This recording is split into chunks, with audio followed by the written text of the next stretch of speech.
அன்போட அக்கா ராதா சொல்றாங்க, அன்பு நீதான் என்னோட ஃபர்ஸ்ட் பேபி, அதனாலதான் உனக்காண்டி இந்த நெக்லஸ் வாங்கிட்டு வந்தோம். உன் ஒய்ஃபுக்கு போட்டு விடு அன்பு. இத உன் கையால கண்மணிக்கு போட்டு விடு அன்பு. அன்பும் கண்மணிக்கு போட்டு விடுறாங்க அந்த நெக்லஸ. வீட்டுல இருக்க எல்லாரும் கண்மணிய பார்த்து ரொம்ப கோவப்படுறாங்க. கண்மணி அன்பு நெக்லஸ போட்டு விடுறத ரசிச்சு பார்த்துக்கிட்டே இருக்காங்க. சிவகாமி கிட்ட சொல்றாங்க ராதா, அண்ணி கண்மணிய பாக்குறப்ப கண்ணுக்கு நிறைவா இருக்கு அண்ணி. சிவகாமி சொல்றாங்க, ராதா கண்மணி அன்பான பொண்ணு, அவளை வெறுக்கிறதுக்கு யாருக்காவது மனசு வருமா?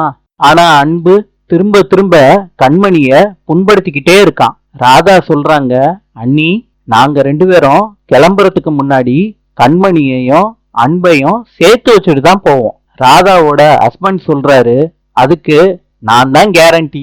சொன்ன உடனே 2 பேரும் சிரிக்கிறாங்க. நாளை சந்திப்போம்.